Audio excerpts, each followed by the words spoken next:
Everyone, commerce अध्ययन के इस वीडियो में हम डिस्कस करने वाले हैं कॉस्ट अकाउंटिंग में जो आपका थर्ड चैप्टर है मटेरियल कॉस्ट अकाउंटिंग। इसमें हम देख रहे हैं प्राइस ऑफ मटेरियल इशूड में कौन कौन से मेथड हैं जिनको फॉलो किया जाता है। और इस वीडियो में हम डिस्कस करेंगे फीफो मेथड क्या होता है, उसके एडवांटेजेस क्या होते हैं, उसके डिसएडवांटेजेस क्या होते हैं। तो वीडियो के साथ इन तक बने रहेगा ताकि हर एक पॉइंट अच्छे से क्लियर हो जाए। साथ ही साथ इस फीफो मेथड का कहाँ पर क्या इम्पैक्ट्स पड़ता है वो भी देखेंगे। ओके, तो देखते हैं क्या चीज़ें हैं। सबसे पहले हम बात कर लेते हैं फीफो मेथड होता क्या है। फीफो मेथड का यहाँ पे जो फुल फॉर्म है ना बच्चा फीफो का, वो है first in first out. That means कि हम जो भी मटेरियल सबसे पहले परचेज करेंगे और वो स्टोर हाउस को रिसीव होगा, वही मटेरियल सबसे पहले स्टोर से इशू होगा। ठीक है ना, मीन्स जहाँ पर भी काम हो रहा होगा ज़रूरत के अकॉर्डिंग उस मटेरियल को इशू किया जाएगा और उस जगह पर भेज दिया जाएगा। ठीक है, so under this method the material first received in the store are the first to be issued. तो जो सबसे पहले स्टोर में रिसीव हो रहा है वही सबसे पहले इशू होगा। ठीक है, ये ध्यान रखिएगा। फीफो मेथड का सिंपल सा यही रूल है। ठीक है, जब तक पहली वाली क्वांटिटी में जो पहले मटेरियल जितना भी रिसीव हुआ था, जब तक उसकी सारी क्वांटिटी फिनिश नहीं हो जाती तब तक दूसरी डेट वाला जो मटेरियल परचेज़ किया गया है उसको इशू नहीं किया जाएगा। जब पहला ख़त्म हो जाएगा स्टॉक तभी दूसरे में से इशू किया जाएगा। ठीक है, इसके अगर प्रैक्टिकल क्वेश्चन चाहेंगे करवाने के लिए बोलेंगे कमेंट सेक्शन में तो मैं इसके प्रैक्टिकल क्वेश्चंस को भी सॉल्व करके बताऊंगी कि कैसा होता है।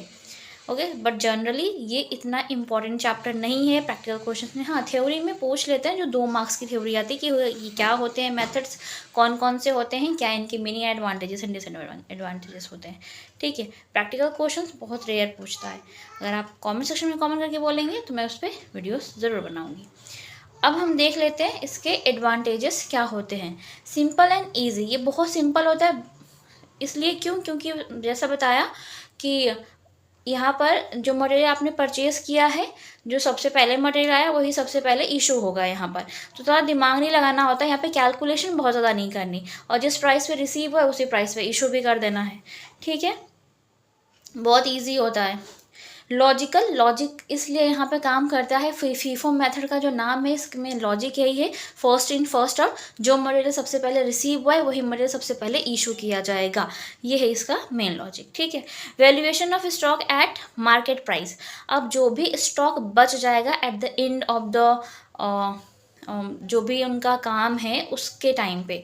ठीक है, जैसे मान लीजिए मटेरियल जो है बहुत सारे अलग अलग डेट पे अलग अलग मटेरियल स्टोर को रिसीव हुए हैं और उसमें से कुछ मटेरियल आपने इशू भी किया हुआ है।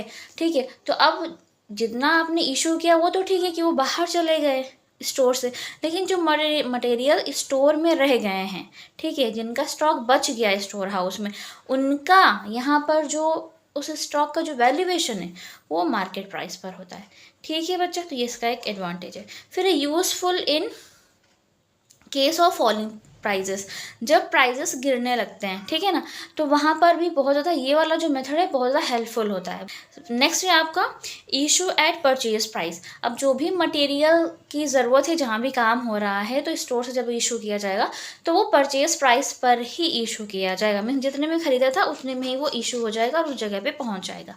ठीक है बच्चा, फिर सिंपल टू ऑपरेट, इसको यूज़ करना है इस फीफो मेथड को, ये बहुत ज़्यादा आसान होता है। क्योंकि आपको पता है कि जब तक पहले वाला जो स्टॉक है वो उसका मटेरियल ख़त्म नहीं होगा तब तक हम दूसरा वाला यूज़ नहीं कर सकते। ठीक है बच्चा, तो ये सिंपल टू ऑपरेट में हेल्पफुल है। देखते हैं डिसएडवांटेजेस ऑफ फीफो मेथड।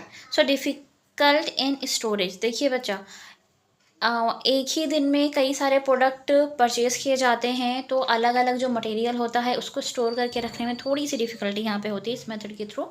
ठीक है, तो ऐसा माना जाता है कि जो फीफो मेथड है वो स्टोरेज के टाइम प्रॉब्लम क्रिएट करता है।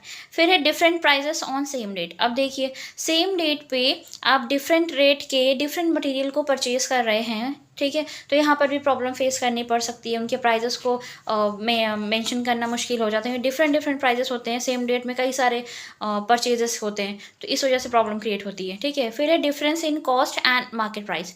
अब जो भी मटेरियल है उनकी जो कॉस्ट प्राइस है और उनकी जो मार्केट प्राइस है वो डिफरेंस होते हैं, तो उनमें डिफरेंसेस होने के कारण भी यहाँ पर प्रॉब्लम फेस करनी पड़ती है।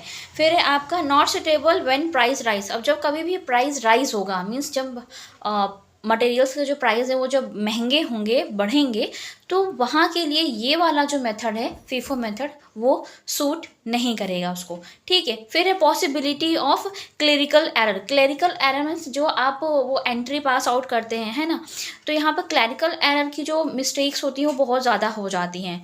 ठीक है। मीन्स जब आप लिख रहे होते हैं, क्योंकि आपने जैसे कि सेम डेट पे डिफरेंट प्राइजेस पे मटेरियल रिसीव हो रहा है, एक दिन में कई तरह के मटेरियल रिसीव हो रहे हैं डिफरेंट प्राइजेस के, तो वहाँ पर क्या होता है कि मिस्टेक हो सकती है। मान लीजिए कोई 100 रुपये का प्रोडक्ट खरीदा है, कोई 10 रुपये पर क्वांटिटी के हिसाब से खरीदा गया है, यूनिट के हिसाब से, तो वहाँ पर प्रॉब्लम आ जाती है। ठीक है। तो क्लेरिकल एरर यहाँ पर क्रिएट हो जाती है। अब हम बात करेंगे इम्पैक्ट्स ऑफ फीफो मेथड क्या होता है।